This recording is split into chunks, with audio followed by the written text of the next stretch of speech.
মাঝরাতে দফায় দফায় বৈঠকের পর আজ বিকেলে কেন্দ্রীয় শহীদ মিনারের কর্মসূচিতে পরিবর্তন আনে বৈষম্য বিরোধী ছাত্র আন্দোলন। সিদ্ধান্ত হয় জুলাই অভ্যুত্থানের ঘোষণাপত্র প্রকাশ নয়, মার্চ ফর ইউনিটি কর্মসূচি পালন করবে সংগঠনটি। এছাড়া সরকারি উদ্যোগে ঘোষণাপত্র তৈরির সিদ্ধান্তকেও স্বাগত জানান সংগঠনের নেতৃবৃন্দ।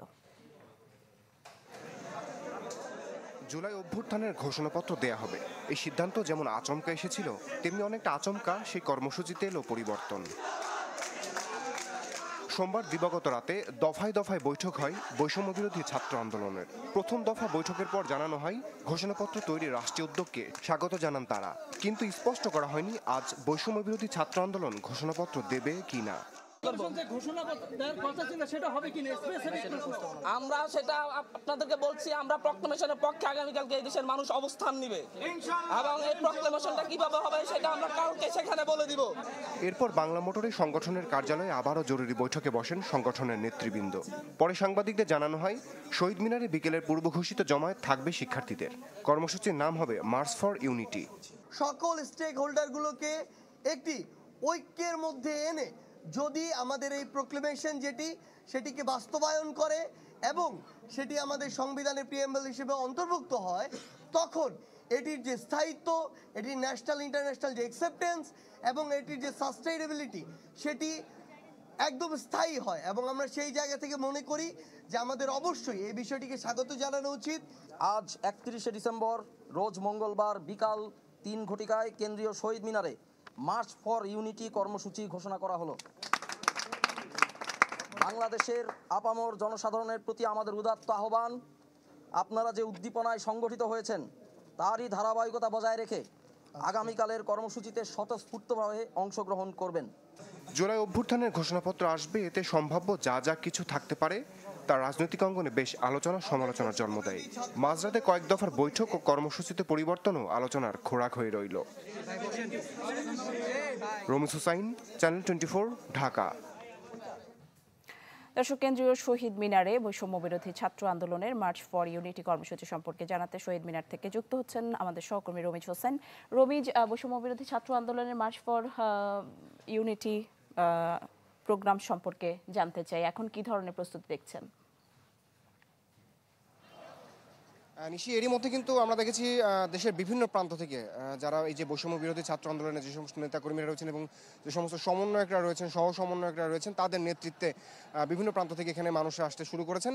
আমি যদি আপনাকে একটু দেখাই, এই যেই কেন্দ্রীয় শহীদ মিনারটি, এটি কিন্তু লোকারণ্য না হলেও আসলে এর আগের লাইভে 10টার দিকে আমি আসলে যে পরিমাণ মানুষের জনসমাগম ছিল, এখন কিন্তু তার থেকে বেশি হয়েছে। আমি কিছুক্ষণ আগে রাজশাহী থেকে, মৌলভীবাজার থেকে এবং নাটোর থেকে একটি মিছিল এসেছে এবং তারা এখানে তাদের যে অবস্থান, সেই অবস্থান নিয়ে তারা তাদের সেই জুলাই অভ্যুত্থানে, গণ অভ্যুত্থানে যে ধরনের স্লোগান তারা দিয়েছিল সেই ধরনের স্লোগান তারা দিচ্ছেন। এবং এখানে আজকে যেই কর্মসূচি, সেই কর্মসূচি নিয়ে আমি আসলে কয়েকজনের সাথে জানতে চেয়েছিলাম। তারা আসলে বলছিলেন যে তারা গতকাল পর্যন্ত আসলে জানতেন যে আজকে এখানে একটি ঘোষণাপত্র আসবে এবং যেহেতু আগস্ট থেকে এই অন্তর্বর্তীকালীন সরকার এখানে বাংলাদেশের ক্ষমতায় রয়েছেন এবং তারা দেশকে পরিচালনা করছেন এবং তার শুরু থেকে যেই বৈষম্য বিরোধী ছাত্র আন্দোলন শুরু থেকে যারা ছিল এবং যাদের জন্য আজকের এই বাংলাদেশ, তারা হয়তো এখান থেকে একটি কী ধরনের নির্দেশনা সেটি আসবে সে ধরনের একটা প্রত্যাশা ছিল। যদিও এখান থেকে কালকে রাত্রে সমন্বয়করা আসলে সার্জিস এবং অন্যান্য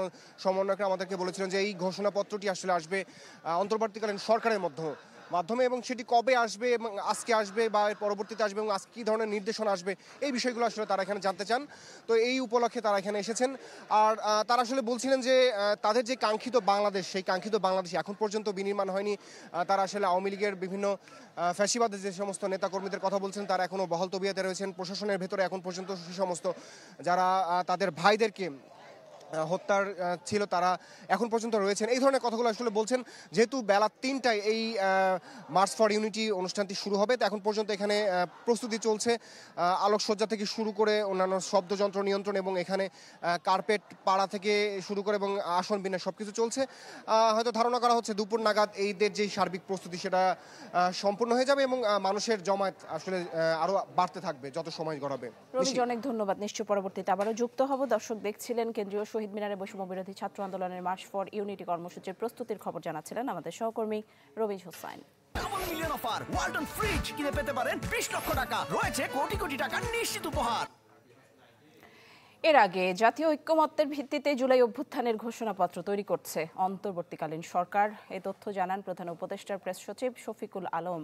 সোমবার রাতে জরুরি সংবাদ সম্মেলনে প্রেস সচিব জানান, জুলাই অভ্যুত্থানের মধ্য দিয়ে গড়ে ওঠা জনগণের ঐক্য, ফ্যাসিবাদ বিরোধী চেতনা ও রাষ্ট্র সংস্কারের আকাঙ্ক্ষাকে সুসংহত রাখার জন্য এ ঘোষণাপত্রটি গৃহীত হবে, যেখানে গণ অভ্যুত্থানের নেতৃত্ব দেয়া বৈষম্য বিরোধী ছাত্র আন্দোলন সহ অংশগ্রহণকারী শিক্ষার্থী, রাজনৈতিক দল ও সব পক্ষের মতামত নেওয়া হবে।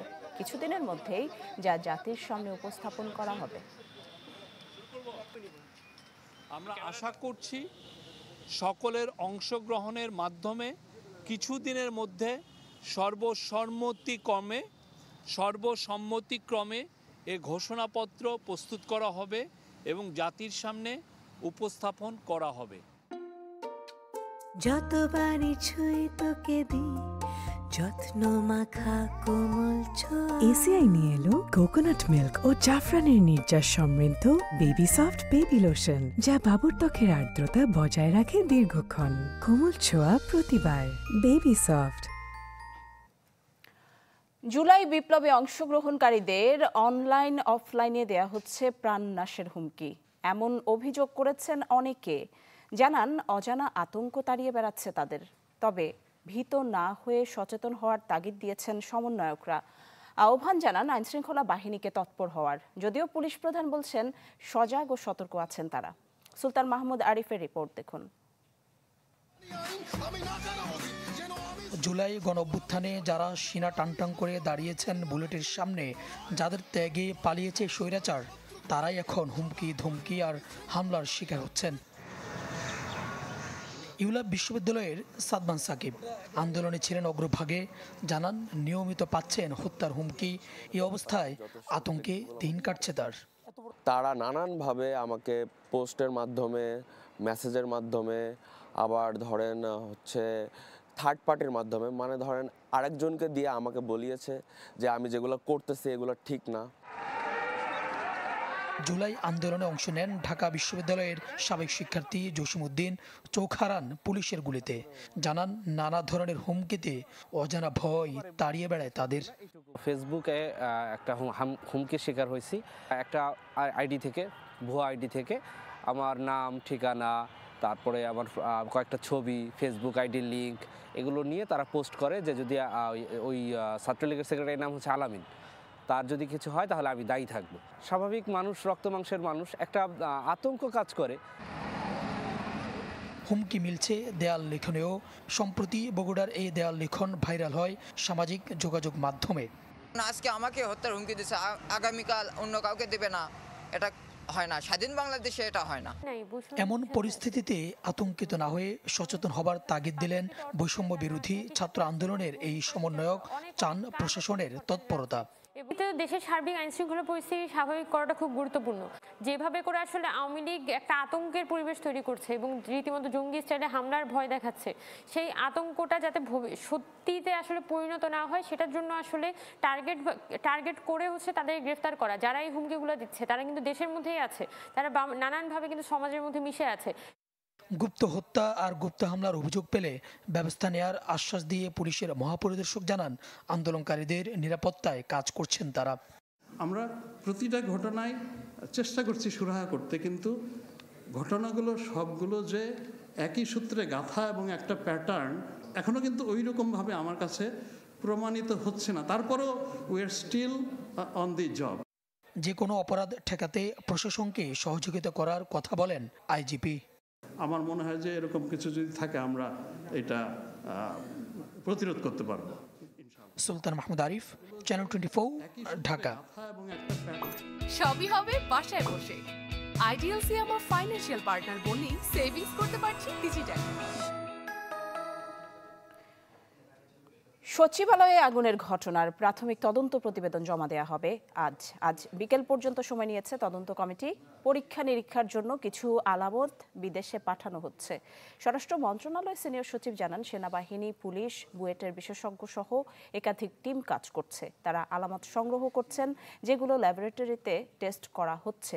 এদিকে অস্থায়ী পাস নিয়ে আজ থেকে সচিবালয়ে ঢুকতে পারছেন সাংবাদিকরা।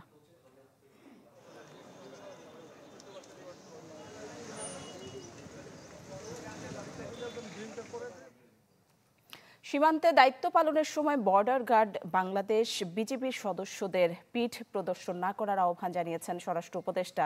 চট্টগ্রামে আজ border guard training centre and কলেজে নবীন সৈনিকদের সমাপনী কুচকাওয়াজ অনুষ্ঠানে স্বরাষ্ট্র উপদেষ্টা আশা করেন, সততা, নিষ্ঠা ও পেশাগত দক্ষতায় সীমান্ত রক্ষা করবেন বিজিবি সদস্যরা।